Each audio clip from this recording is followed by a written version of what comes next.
This has turned into a very polarizing multi-tool. This is the Warna multi-tool. This was sold by Dikoyu as the fan exclusive. It is a very, very close copy to the Leatherman Arc.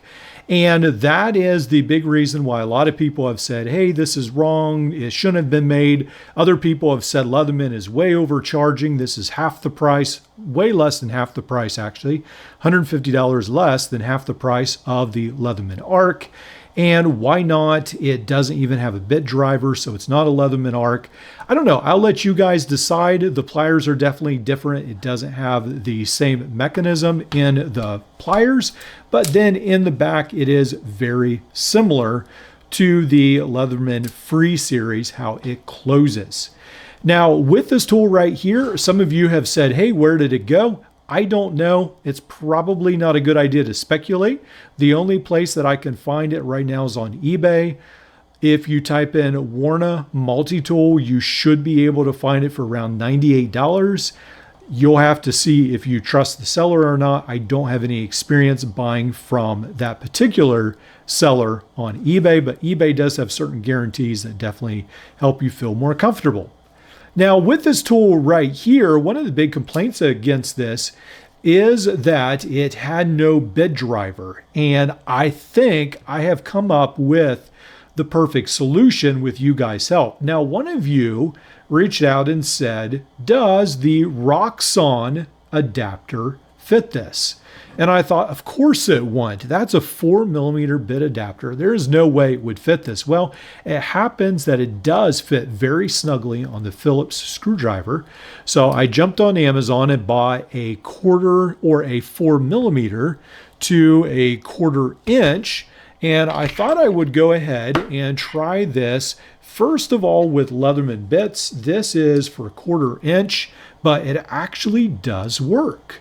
So now you can add a 1/4 inch bits, even these Leatherman bits, and use them right here with this setup. It's going to be a little bit long, but you can use that and have that adaptability, or you can use 4mm bits. So either way will work. I think that makes this tool so much better. I know today at work, I actually needed a bit. I needed to use this with bits because I don't think this has a really great flat bit driver, and I needed a fairly large flat bit. And so now that I can use this, I got this adapter actually today when I came home, and I plan to take this with me tomorrow and use this setup in case I need this at work. I think that's pretty great, and I will leave all the links to these below the video in the more section. Just wanted to do a brief overview of this tool again. I know this evokes either extreme love or extreme hate. There is the saw, the scissors, the D2 blade, and then the serrated blade. Now this thumb stud, I'll leave the link for the guy who sent this to me. This was a bag of spare parts, and I don't think he makes it anymore, but you could always ask him about making one for this tool. He has an eBay store. And then there's this like scraper, almost like a pry tool, the Phillips, the can opener, the awl, the file right here, small screwdriver. And then on the inside of this tool is the replaceable wire cutters. And then this really nice set of pliers that actually it looks like you can take apart and clean the pliers.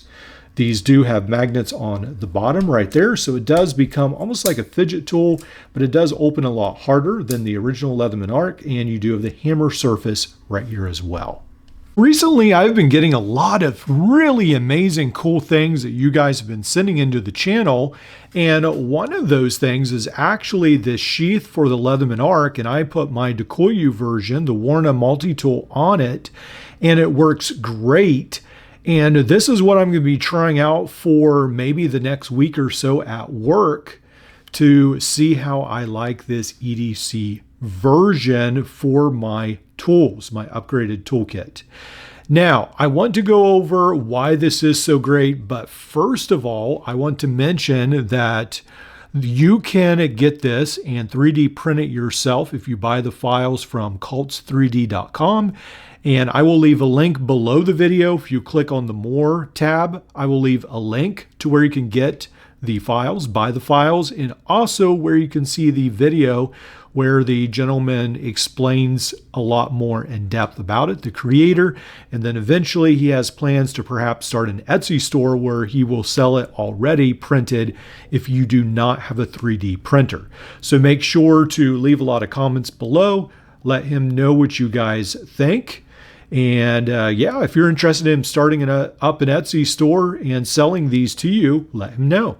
All right, so let's dive into this. Now, what I like about this, and he even alludes that there are other holsters out there, but he has printed some parts that he likes for himself. So these might be different enough that you would be really into this. So one of the additions to this holster, and we'll get to the holster here in a little bit, but on the side right here is actually something where you can put your Victorinox, like your Victorinox Classic, on there. And then these additions slide on and slide off. Now the next attachment holds 2 Leatherman bits, and then it also holds the extender right here. And so that just slides right on there and then slides off. And then the next one, this one right here, it actually goes this way. And what I like about this is you can actually put Victorinox tools, the tweezers, and the toothpick in the end. And then these bits also slide right on the side. Now this next attachment is actually made for the carpenter pencil, and it slides in there really nice. But at work, I actually need to use a pen. And so I thought, well, I had some heat shrink on hand, and I had some double-sided adhesive, pretty strong adhesive, so I let this sit for about a day. And then I actually put this Flytanium. This uses Bic inserts that I reviewed a little while ago, and I thought I might use that for this holster and then just put this on the side, and it works really good so far. I haven't tried this out at work yet, but I thought I would give the DeKoyu Warna Multi-Tool Leatherman Arc clone another try, and I would use this ink pen on the side. And then he had specifically asked me what flashlights I had, and I have several, but he sent me this particular holder right here, and this Ace Beam actually pretty much fits in here. It's not a perfect fit. He actually meant this to fit something else, and he said he can customize, make these for different flashlights. So this sort of fits the general theme, and I thought I would go ahead and fit this on here. We have the main Leatherman Arc sheath right here, and then there are several pocket clip versions in the back. So you can get this pocket clip or this version, or let's see, this one right here, which this is not a pocket clip. This is just to put the belt through. And I chose this one right here. It does snap in very tight, as do some of these attachments. So you may have to work this down the clip and then use, he recommends like some wood and then hammer these out. Sometimes the tolerances, he is sort of experimenting with the tolerances, but overall, I really like this sheath. I think it's really, really cool.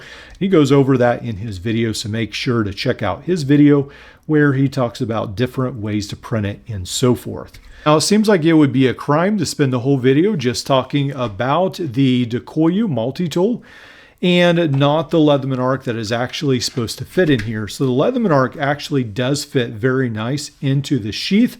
One of the things I did not realize is I have added some aftermarket thumb studs on the other side from Kristen Van Patten, and this fits really, really securely, and I think it's because of that. I've seen a little bit of scratching on the bottom of the sheath because they are protruding out, and so it makes it extra hard to get out, but it still works. So as your Leatherman Arc comes just naturally, I think it would fit even better. But this is a really cool sheath, and it works really good for the Leatherman Arc. It fits in there very securely. I've got a Cricut that will not be quiet in the garage. I really appreciate the gift of this sheath and the accessories to the channel. Both of these side modular tools go on and off very, very easily. Some of the rest of these definitely are a lot tougher to put on, And some of them you will need a wood block to hammer them off because they are very, very tight. If you print that yourself, you can sort of adjust the configuration from what I understand. I don't have a 3D printer myself. And then I do find that as you stretch the plastic, it does seem to fit on and off a little bit easier. But I think this is a great concept. I'm really excited that people are doing so much on their own to mod and make the multi-tool world greater. And I think that's a fantastic thing.